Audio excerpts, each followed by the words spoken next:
Professores e alunos têm utilizado cada vez mais as tecnologias dentro e fora das salas de aula. Este é o tema do programa Diálogos de hoje. E para falar um pouco mais sobre o assunto, recebemos aqui no estúdio a professora Nayara Barros, que é formada em Letras pela Unicamp e mestre em Linguística Aplicada. Boa noite, Nayara. Boa noite. O programa Diálogos está no ar.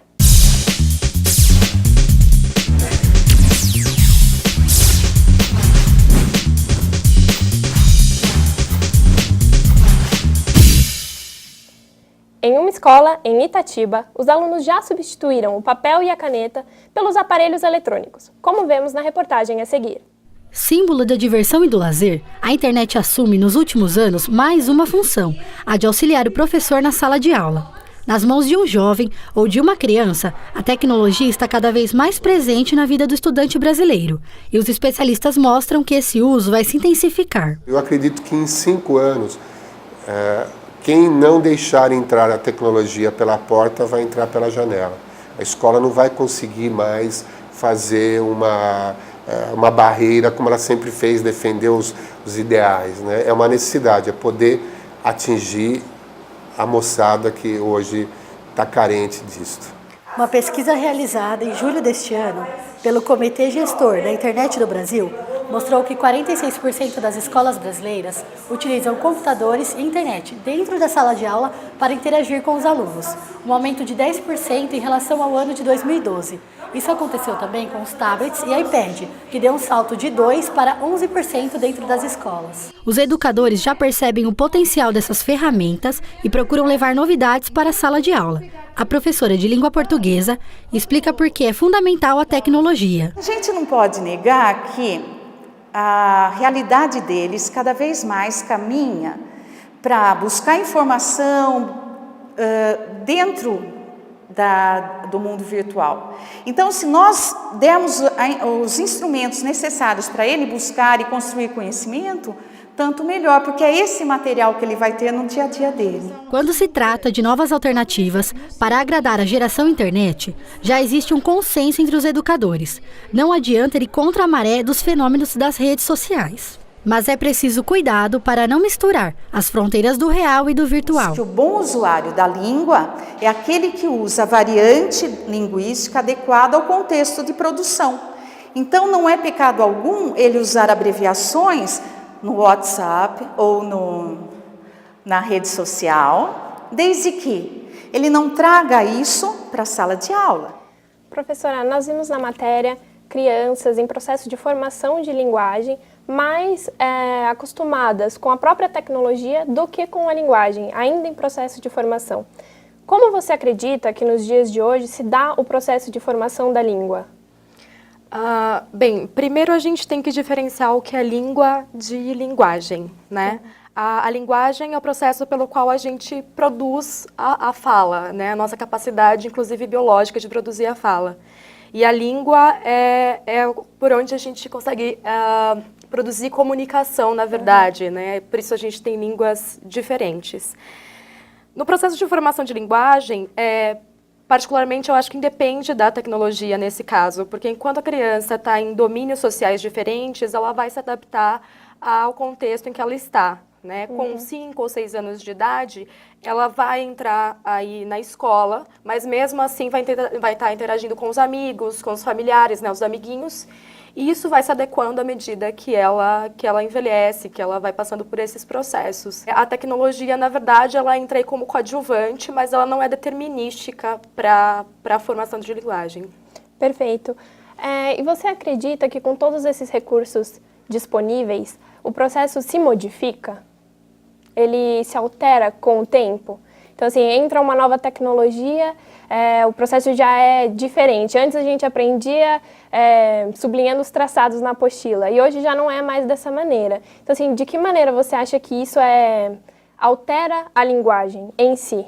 De novo, né, eu acredito que a linguagem ela não é alterada, né? Quando a gente sofre o processo de digitalização, por exemplo, o que a gente tem, na verdade, é a mesma composição, a mesma base numérica, o mesmo sistema numérico. Então, outras formas de linguagem, como o som, a imagem estática, a imagem em movimento, elas são todas colocadas numa mesma substância, que são os zeros e uns da digitalização. Perfeito. Nós vamos para um breve intervalo e já voltamos.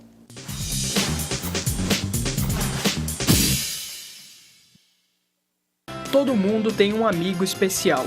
A PUC Campinas tem vários.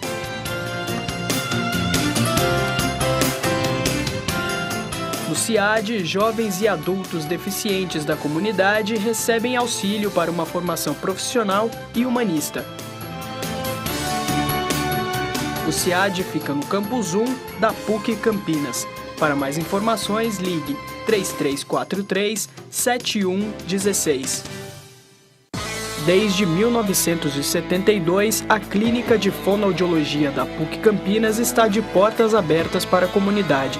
Com equipamentos de última geração, realiza exames e terapias de reabilitação da fala. Se necessário, oferece aparelhos auditivos.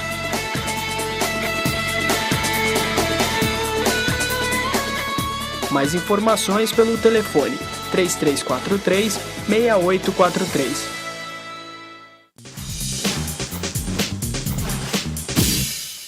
Estamos de volta com o programa Diálogos, que hoje fala sobre a interação da educação com a digitalização. Recebemos aqui no estúdio a professora Nayara Barros. Professora, retomando então o que estávamos falando no bloco anterior, você acredita então que a digitalização não interfere no processo de formação da linguagem? Não no processo de formação da linguagem, tem interferências, por exemplo, na comunicação. Aí eu acredito que sim. Por exemplo, a gente tem abreviações, adaptações da língua para que a gente possa se comunicar mais rapidamente, por exemplo, pelo texto escrito no WhatsApp ou no chat do Facebook.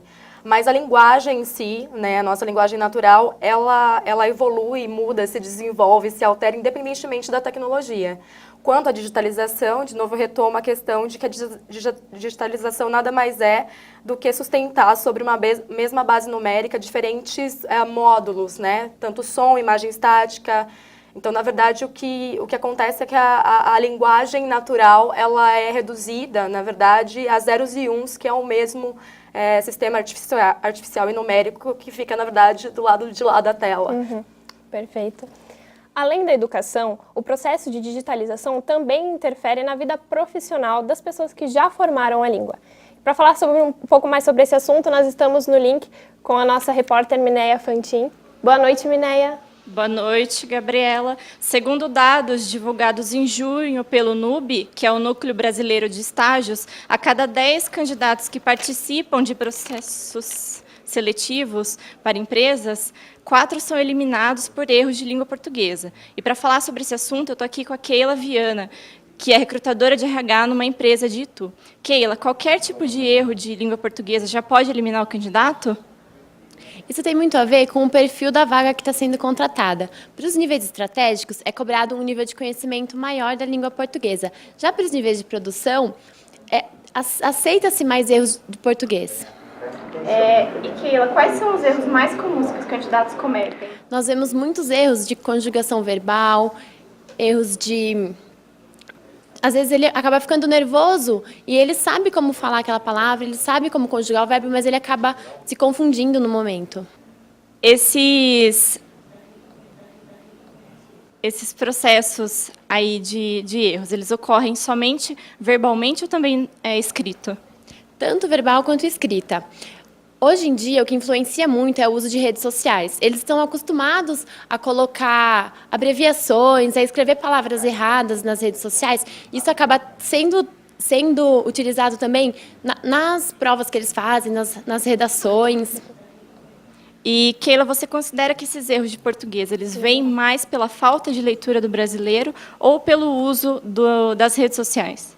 Os erros vêm pela falta de leitura. Já a falta de leitura, ela traz não só os erros, mas também a dificuldade de responder de maneira mais complexa, de desenvolver melhor uma ideia. E Keila, hoje a gente sabe que as empresas elas acessam também o perfil das redes sociais do candidato do processo seletivo. O que o candidato tem que tomar cuidado na rede social para não ser reprovado por conta disso no processo seletivo? O candidato, ele tem que ser sempre educado. Ninguém vai contratar uma pessoa que é muito agressiva ou que acaba brigando por qualquer coisa na rede social. E a rede social também serve para saber se esse candidato ele está falando a verdade ou não na entrevista. Porque, às vezes, para se encaixar naquela vaga ou para parecer melhor com aquele perfil que o recrutador está procurando, ele acaba falando uma mentira. Aí, quando o recrutador vai ver na rede social, é outra coisa. Entendi. Obrigada, Keila. Voltamos ao estúdio. Bom, professora, como a gente viu no link, é muito comum os candidatos cometerem erros gráficos, erros de português, por causa da utilização das redes sociais e pela falta do hábito de leitura. Né? Como que você acredita que isso influencia para escrever errado? Então, hoje, né, os adolescentes, crianças que estão ainda em idade escolar, né, fundamental, ensino médio, eles ainda são os usuários mais, né, os usuários mais massivos das redes sociais e tudo mais. E às vezes eu sou corretora de redações também e isso acontece no vestibular, a gente vê na escola e tudo mais, nas redações escolares de ensino médio, que eles às vezes transferem, mas isso é papel do professor fazer uma orientação. Não é nenhum problema que ele faça abreviações na rede social, não será nenhum problema nunca, mas ele tem que saber que numa redação e, por exemplo, no vestibular, ele vai ter que se adaptar porque ele está sendo avaliado. Perfeito. Nós vamos para um breve intervalo e daqui a pouco retornamos para mais um bloco do programa Diálogos. Problemas auditivos ou de comunicação são fáceis de serem tratados se descobertos logo cedo. Na Clínica de Fonoaudiologia da PUC Campinas, os pequenos pacientes podem realizar exames, terapias e, se necessário, receber aparelhos.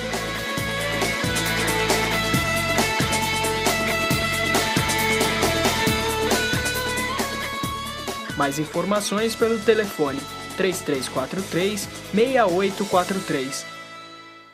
Desde 1982, a assistência judiciária da PUC Campinas oferece serviços jurídicos a pessoas com dificuldades financeiras. A assistência judiciária fica na Avenida Orozimbo Maia, número 176. Para mais informações, ligue 3232-9109.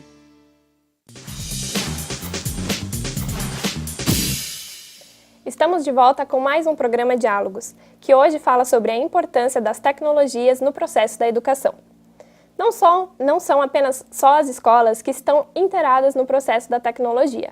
As universidades também estão realizando mudanças, como, por exemplo, a Unicamp, que vamos ver na matéria a seguir. O hábito de leitura sempre foi importante em vários aspectos, seja por prazer ou aprendizado. Agora, com a tecnologia, ler passa por um processo de evolução, assim como os outros meios de comunicação. Nós incorporamos a tecnologia e ela passa a ser uma necessidade para a gente. Segundo Regiane, os impactos são significativos. A possibilidade de acessar a informação a qualquer hora, em qualquer lugar, né, sem barreiras físicas ou temporais. E foi pensando nessa nova demanda por livros em formato digital que a Unicamp iniciou o projeto de digitalização de livros clássicos. Está havendo uma modificação muito importante, que é esse formato, quer dizer, a possibilidade de você disponibilizar livros de uma maneira muito fácil, né, nesse formato eletrônico. Outro objetivo da universidade é também incentivar o hábito de ler, que nas novas gerações está cada vez mais desestimulado. A gente passa a alcançar leitores que podem ter dificuldade de acesso a livrarias. No Brasil isso é uma questão importante, porque o número de livrarias no Brasil é muito pequeno relativamente à população e ao número de cidades que tem. Mesmo que as pesquisas apontem para um crescimento na leitura digital, essa área ainda é pouco significativa no país. Apenas 5% dos livros vendidos no Brasil são e-books. Já nos Estados Unidos, esse número chega a 25%. Porém, iniciativas para mudar esse cenário já estão sendo tomadas. Publicados pela editora da Unicamp na década de 90, mais de 103 obras clássicas foram digitalizadas e já estão disponíveis para download. Fora essas obras, outras 2 coleções já estão em andamento. A Unicamp também é parceira da Unesp, na implantação da sua livraria digital. Os benefícios dessa evolução são evidentes. Se eu tenho um material que está em formato eletrônico, então eu compartilho, isso é um acesso, enfim, que a gente multiplica as possibilidades de uso. Esses livros eletrônicos, eles se valem dos mecanismos de busca dos instrumentos tecnológicos. O crescimento da leitura digital é importante para o país. Além de incentivar o consumo de leitura, estimula também a conquista de mais espaço para os e-books. Uma realidade que é híbrida, o impresso e o eletrônico, eles ainda coexistem, mas cada vez mais as pessoas demandam por essa informação que está disponível em formato eletrônico, exatamente pela facilidade de acesso e de uso dessa informação. Então, é uma consequência natural da própria evolução da tecnologia e dessa evolução da tecnologia da informação e da comunicação que nós temos presenciado. Professora Nayara, como nós vimos, o processo de digitalização abrange mais, inclui mais, mas ao mesmo tempo ele pode ser muito exclusor, né? Principalmente aqui no Brasil, como a gente pôde ver na matéria, os dados sobre leitura são sempre muito baixos, não são perspectivas boas. Como você analisa esse paradigma da digitalização na educação, de incluir e ao mesmo tempo excluir? Eu acho que a gente sempre que fala de inclusão, a gente fala do lugar do incluído, né? A gente quer trazer os outros para essa coisa hegemônica de você tem que aprender, você tem que usar o computador. Mas a gente já passou por outros processos de desenvolvimento técnico-intelectual de outras tecnologias, como o automóvel ou o telefone, por exemplo, que passaram por um processo, né, de tempo e espaço, de adaptação, em que algumas pessoas sempre estiveram excluídas, né? E aí essas tecnologias, por exemplo, elas vão se adaptando, incorporando novos significados, novas funções, até que elas sejam amplamente divulgadas. Então, assim como, por exemplo, no caso do automóvel, algumas pessoas foram desapropriadas dos lugares em que moravam para que pudessem haver estradas, lugares para os automóveis passar, a gente ampliou. Né? Por um lado, teve essa coisa da exclusão dessas pessoas, mas, por outro lado, a gente ampliou, por exemplo, a nossa mobilidade, a coisa de ir e vir. Então, se por um lado a gente tem as pessoas que estão desconectadas, excluídas nesse caso, por outro, a gente também tem mais colaboração, mais distribuição de informação, mais circulação de informação pela digitalização. E eu quero acreditar também que essas pessoas que nós dizemos excluídas ou que são inábeis para utilizar as tecnologias, que elas estão sim, né, com os seus celulares, com outros dispositivos móveis, na periferia, por exemplo, fazendo as suas próprias apropriações tecnológicas e sim lendo, não só e-books, como eu disse na reportagem, né, porque eu acho bastante restritivo você avaliar só o uso, a leitura de e-books, quando na verdade a leitura é muito mais ampla que isso. Essas pessoas podem estar lendo outras coisas, artigos, crônicas e tudo mais, e a gente só está considerando como leitura os livros, né? Essas pesquisas, elas às vezes são um pouco tendenciosas nesse sentido. Então, que outras leituras estão sendo feitas, por exemplo, na timeline, nos compartilhamentos que estão ali distribuídos entre os seus amigos, né, no Facebook, por exemplo.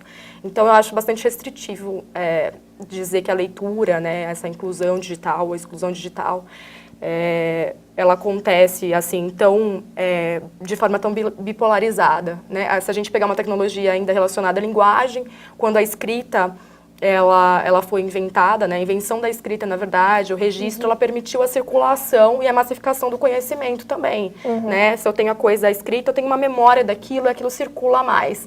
Mas isso criou a exclusão também dos analfabetos que não sabiam escrever. Então, é sempre um processo mesmo histórico.